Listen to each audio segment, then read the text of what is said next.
This is Marvin L. Storm. We're here with Shanyn Stewart. Shanyn, would you take a few minutes and introduce yourself and talk a little bit about your business, where you're located?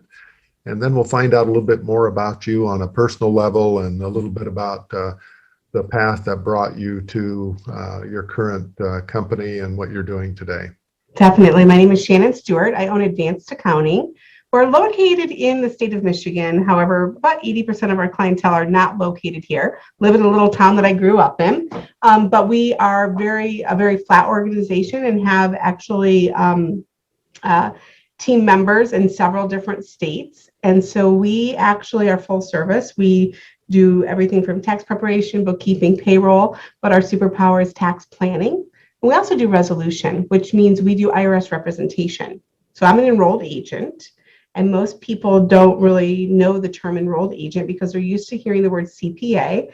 And CPA is an organization that does a lot of advertising, where the enrolled agents, we don't have a lot of advertising behind us.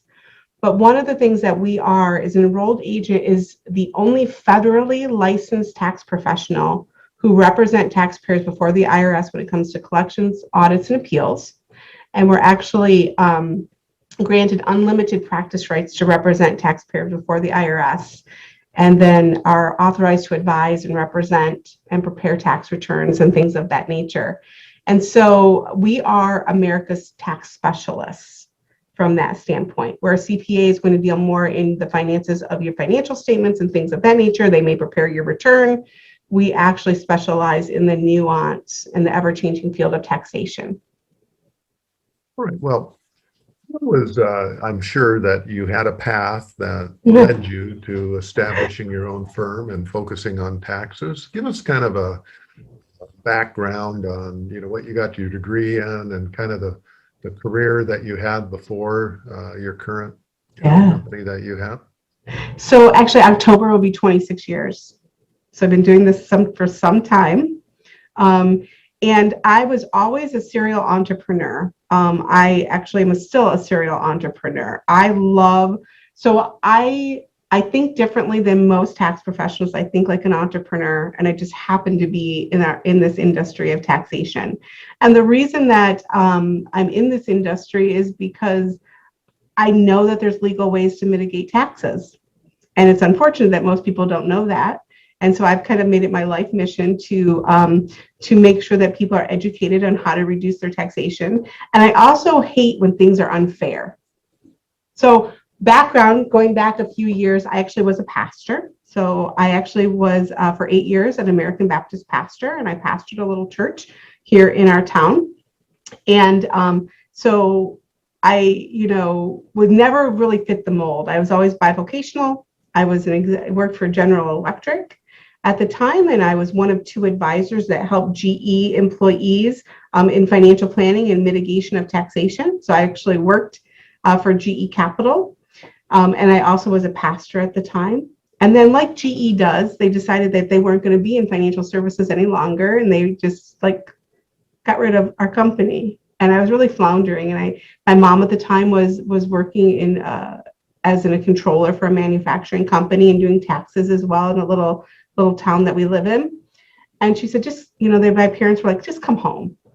Just take a deep breath. You're an entrepreneur. Where were you located when you were working? So I was working out of Cleveland, so about 2.5 hours away. So I was working out of Cleveland. I was actually had an office at GE Lighting, which is in East Cleveland. So I was housed there. So I decided, came home. How were you a pastor then? Were you a pastor in Cleveland or back and forth? Yeah. So you came home on the weekends, huh? Crazy. Came home on the weekends, went back and forth. And I loved what I did, again, because I have a heart for people. I have a heart for helping people from that standpoint. And so, flash forward over the years, I never have ever fit the mold because I tend to be someone who always asks different questions. I'm always the one who questions everything, always looking for the nuances of, I understand that that's the way you said it's always been done, but because it's always been done that way, is it always supposed to be done that way?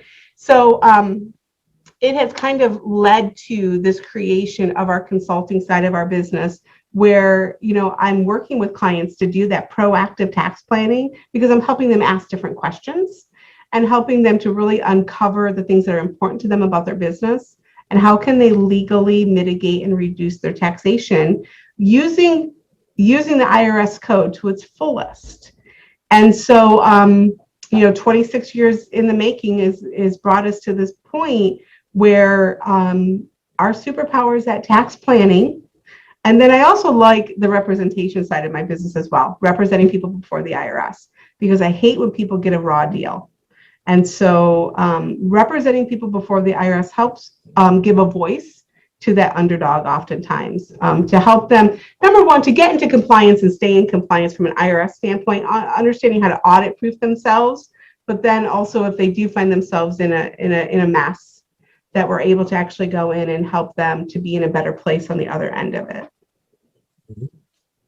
Have you have any real success stories of someone that got a raw deal, as you put it, and you were able to make a dramatic difference in representing them before the IRS? Well, I'm kind of on a high today because yesterday I had an appeals meeting. And so what happens when you go through the audit process is you get audited and you go through the process. And if you do not agree, then you can petition tax court to hear your case. So oftentimes before it gets to tax court, you go to the appeals process to try to keep you out of the court system because the court system is lengthy and bogged down and expensive. So yesterday I actually had an appeals hearing, and this was an entrepreneur who was in the insurance business, and they owed about $250,000, and they got a raw deal. So what they did is they had used TurboTax, and then they used TurboTax, I guess, has some kind of layer where your return is reviewed by a CPA or an EA. And they thought because they did TurboTax and that TurboTax reviewed it, they were safe. Well, they got audited. In fact, a lot of my audits come from, like, TurboTax actually makes me a lot of money from that standpoint. We represent about 100 people a year who do TurboTax. But the auditor just really didn't treat them very fairly in this audit. They basically just threw everything out. Your mileage is gone, your meals are gone, like just really shook these guys down. And so we built our case. We built a case and we knew what we could substantiate and we knew what we couldn't substantiate. There were certain things I was like, ugh, you can't substantiate this. Like, you were wrong in taking this deduction. And so we went to appeals. I offered up and said, you know what, here's what I'm going to give you. They were wrong here, here, and here. And here's where they weren't wrong, here, here, here, and here. And we walked away and we were able to, no penalties. They were found that we had gotten them into compliance, kept keeping them in compliance since the audit, meaning that they're filing on time, paying their estimated payments, those types of things. And that they weren't really trying to circumvent the IRS or try to do anything illegal or fraudulent. So there was no penalties, and we settled for about $34,000. I was really excited about that. That's a good day. Well, from 250 to 34, that's a good day. That's a really good day. Yeah. So that was just yesterday. So that gets me geeked. That's why I wake up in the morning and do what I do, because I want to lead people. There's a saying that never withhold good when it's in your power. And so if I can wake up every day and leave people in a better place than where I found them, I feel like that's my life mission. And I don't have to be a pastor to do that. I can do that every single day working with entrepreneurs. In your field of specialty, what are kind of the personal characteristics and individual strengths that really have contributed to your success in what you do? Well, I think number one, being an entrepreneur myself. So oftentimes your CPA, your enrolled agent, your tax professionals, they might own their own business, but they're not necessarily in the trenches as an entrepreneur. So I own several different kinds of businesses. And so I've had a lot of just failures and successes. There's been some things I've done in life that really just crashed and burned as an entrepreneur in, but those have led to my ability to be very tenacious. Again, I've never been a person who said, we joke in the office, don't tell Shanyn she can't do it because she'll do it twice and take pictures. I just have this tenacity. I never take no for an answer, because I always think that there is a different answer to a problem. I think that I'm always very open-minded about having, solving problems, asking different questions, relying on, my faith plays a big role, my faith and my intuition. From that standpoint, that's huge. When I'm looking at the characteristics of someone, I want to know, if I were looking for a tax professional or someone to represent me before the IRS or to do consulting with, I'd want to know that have they been in the trenches before? Like, have they been in the trenches? Do they know where I'm coming from? What battles have they fought and won? What battles have they fought and lost? And do they have the ability to have that stick-to-itiveness and tenacity? I think that's, As a, financial and tax advisor, representing people and helping people, position their companies for exit and representing them before the IRS, what has kind of been anything that stands out to you that's been kind of your biggest accomplishment, or, something that really jumps off of the page? It's about, Specifically or generally? yeah, so, it's about looking over the last 26 years. So I have a couple of CPAs on staff. And so I have a lot of the entrepreneurs who work with me have been working with me for years and years and years. And so I have a really intimate knowledge of not only their business, but also them as individuals, because I get to know my people. We actually do Zoom calls quarterly, and we talk, and I get to know them. And I think when I look back over where a lot of my entrepreneurs have come, like where they started out, I had one entrepreneur that I consult with monthly, and he worked a W-2 job, and his Amazon business was a side business making, $100,000 a year. And we really drilled down over the last 3 years, and now he's making $3 million a year in revenue. Like, it's those things that seeing my clients hit it out of the park just gives me so much joy from that standpoint. So that's a huge accomplishment. When I look back over my legacy, I'm hoping that people will say, I'm a better person because I worked with Shanyn.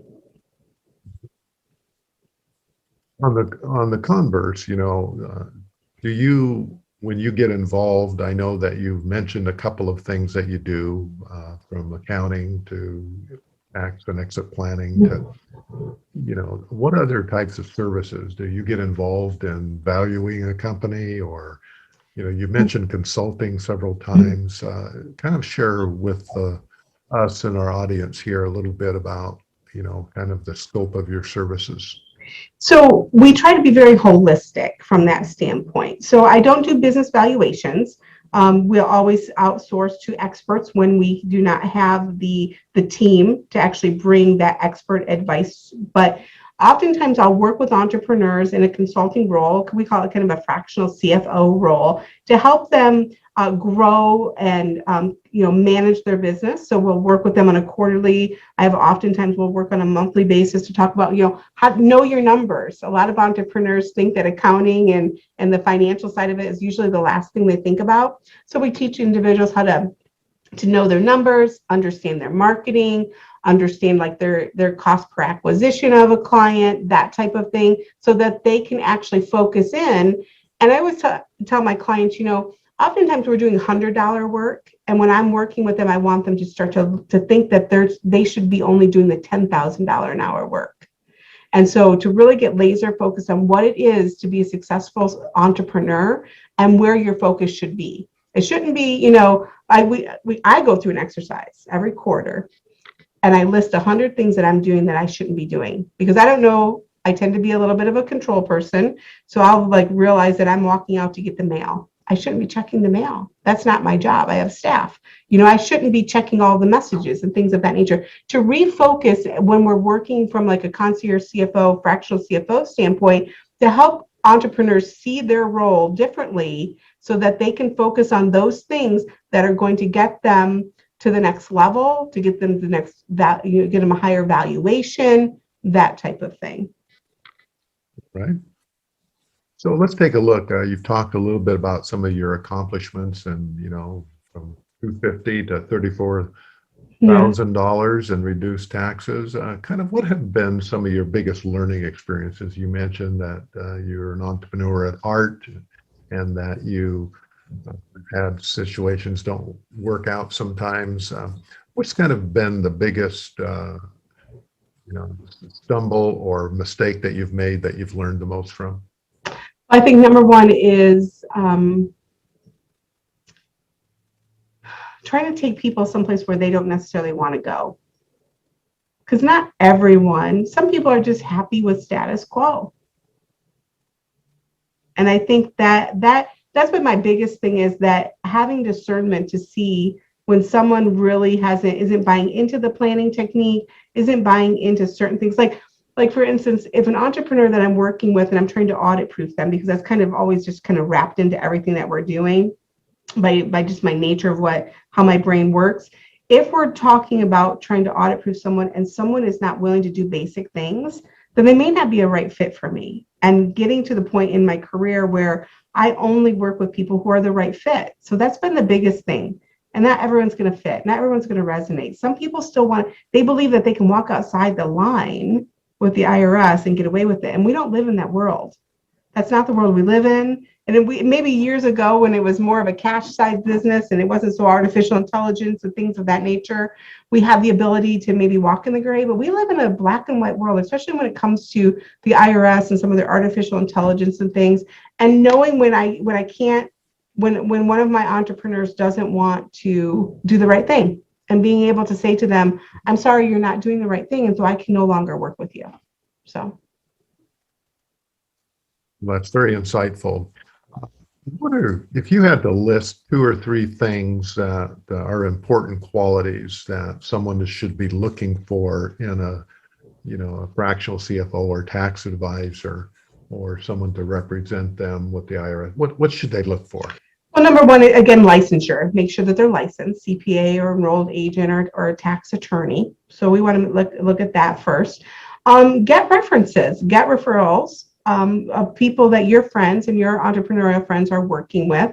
Do a deep dive and interview them. Not everyone is going to resonate, with everyone. They're not always a good fit. Talk to them about their case studies. So like on my website, we have videos of case studies and things of that nature. So look at they always say the proof is in the pudding. Look at the things that they've accomplished, like my thing yesterday, $34,000 deal, and you'll see on my website, I think we have it listed on there. I did $1 million, we had a situation where we got $1 million forgiven by the IRS. I mean, those are big things. You want to know that they have gone where you need to go and that they've taken other people there and they've done a good job on that. As a seasoned professional, and there's going to impact your world that you live in. Well, we know there's a significant tax law change coming. We know that it's coming. And we just went through one in 2017, 2018 implementation. And there were so many changes in that tax code, and now it's going to change again. So I think the thing that I know. Just rewinding here for a minute. Let's go back to 2017-18 timeframe. How did your clients, or how did you adjust to that new environment? What are some of the things that you did to adapt? Well, I mean, so definitely our educational requirements for all of our staff increased tremendously. So that's number one. I mean, usually we spend about 80 to 100 hours a year just in school, and we basically have doubled that. In fact, most of my staff today is actually in training event. So that's the first thing. And we also then took each of our clients, and we actually took each of our entrepreneurs, and we went through and mocked up how the tax law change was going to impact them. And we started having proactive meetings with each and every one of them to make sure that they understood the impact of the law. They understood what they were reading on Yahoo or hearing on CNN, what was real and what was fake, and how it applied and how the reality applied to them. So we took every single one of our entrepreneurs through that process, mocked up a tax returns so that they could see that here's what it was before the change, here's what it was after the change. So again, we're going through that same type of process now. And so you anticipate you're going to go through a similar type of process this time around?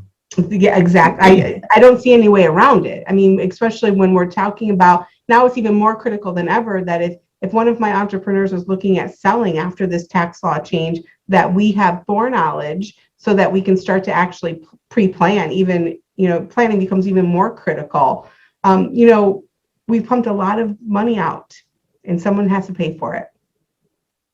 And that means that it's going to be higher taxation.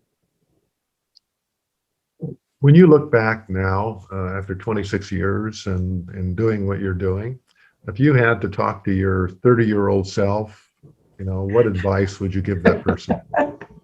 One of the things I'm a single mom, so I have two kids. In fact, my son has Asperger's. So we have a unique situation in our house. And I was with my daughter in the car yesterday, and I said to her, if there's anything I could teach you, is to learn to remain calm in a stressful situation. That's the best lesson I could ever give her, is how to remain calm in a stressful situation, that regardless of the outward condition, we have peace and we have calmness inside.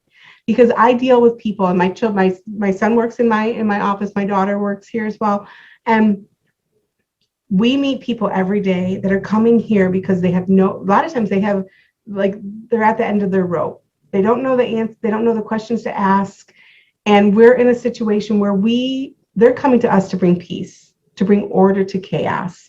And so if there's one thing, if I was 30 years old, I would say to myself, learn to remain calm in all stressful situations. Never sweat the small stuff. And I know this, I think it's Covey who said this, and it's all small stuff. Because at the end of the day, most things are fixable. They really are. Most things are fixable. If you have the right people on your team, you can get most every problem that you have resolved. And so that would be, if I had to do over, I wish I would have heard that from someone, at my 30-year-old. Well, they're hearing it from you now, so they can benefit from that hindsight. So yeah, we kind of wrap up here today. How do you think the world, as it relates to your situation and your clientele, is going to be different in the future after this post-pandemic world, and how COVID has changed the landscape? Do you think it's going to have a big impact on what you do? I think it does. I think it already has. I think the good part of it is that, I can live in a little tiny town in Michigan, in rural Michigan, and I can reach people all over the world. But I also think that things are not getting any less complicated. And I think that's where my industry is getting more and more complicated. Where it used to take us an hour to do a simple return takes 4 hours because of all the different nuances now. And I don't think that complication or complexity is going anywhere. And I think that in my industry, often a lot of the big firms outsource all of their work to India and things. And most people don't realize that that's actually happening. And so I actually see a lot of the scope of my industry changing from that standpoint as well. And I think one day, if taxpayers are not careful, the IRS wants to figure out your tax return for you. And just, years ago when I remember when I did my grandparents' return, it was on a postcard years ago. You just did a postcard return and you mailed it in, and the government told you if you owed or not. The government wants to get back to that using artificial intelligence to actually tell you how much you owe at the end of the year, which is kind of like letting the fox into the hen house. And so I think that we as entrepreneurs need to realize that we have a voice in some of the things that are happening, especially on a tax landscape. And that I think sometimes we feel like we've lost our voice, and we need to bring that back. Sage advice, and I think that's good insight. So I'd like to kind of move over now to talk about some questions. This will be a different part and edited differently, but I'd like to ask some questions here. So the questions I'd like to ask you, Shanyn, as it relates to your world, why do you think it's important for an entrepreneur to include a financial, wealth, tax advisor into their exit planning? Why is that so crucial? Well, I think one of the things is that as an entrepreneur, your superpower is running your business. That's what you do. And if you've been a successful entrepreneur, you probably have relied on the expertise of others around you who had different answers than you have. And so when we're looking at an exit strategy and bringing in all the teams of experts, it brings different voices into the room so that you can ask different questions and have different insight from that standpoint. And you might actually be able to find something that you don't know, because that's really the problem when we're dealing with something like an exit. Most of us are exiting for the first time, so we don't know what we don't know. And so by bringing someone who's actually walked through those transactions, they're able to bring insight so that, I always tell my kids, like, let my ceiling of everything I know be your floor.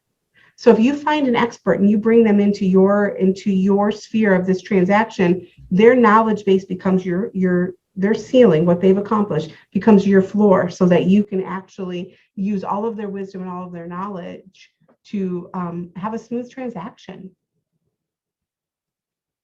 Well stated. Another question here is, what do entrepreneurs generally get wrong about their understanding about the importance of waiting to do tax planning before selling their business? What's the general, concept behind that? Well, I think that it's a fourth, so it's like an afterthought. They're so interested in finding the buyer and just determining how much they could potentially list for, that they forget that Uncle Sam's going to be there wanting his piece of the pie. And I think it's just something that should be thought about. You should, like, and it was and I can't think of a saying off the top of my head, but kind of, you always plan with the exit or the end in mind. Always plan with the end in mind. And I think that we forget as entrepreneurs, because we're so busy doing everything else that we're supposed to, have to do within our business, that we don't think about the end. And so I think that's one of the things that I see that gets missed. But I also find that oftentimes an entrepreneur doesn't understand their numbers. Like, to have good bookkeeping and good accounting and good financials, like, especially if we're going to go through the due diligence process. I mean, the first thing we always have to do is go clean the books up, so that they match the tax returns, things of that nature. So those are things I think business owners kind of forget in the mix. They think that the numbers will work out. And in my mind, the accounting and the bookkeeping are probably the most critical thing that you possibly can do. What are some of the important aspects of, planning for and calculating capital gains that an entrepreneur needs to take into consideration as they position their business for sale?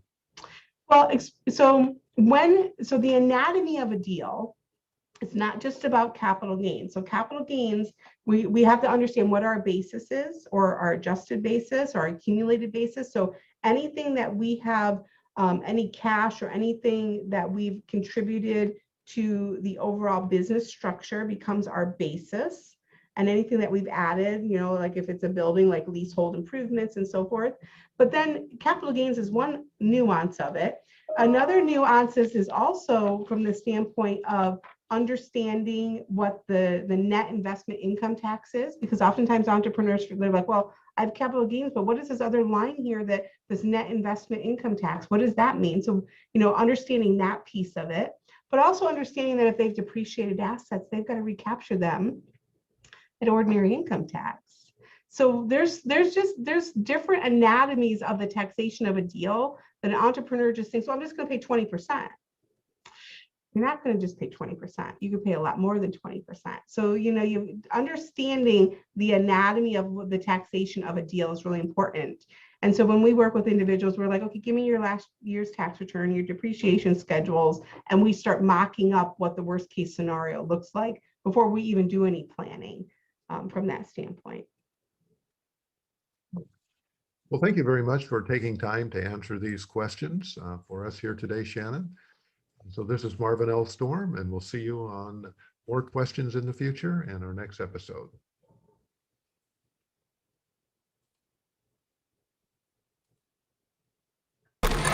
Thanks for listening to the Business Exit Stories podcast. For more information or to reach out to today's guest, visit www.businessexitstories.com for more details. Please subscribe, rate, review, and share this podcast from your favorite podcasting platforms. And remember, maximizing business value at the time of exit doesn't happen magically. It takes planning.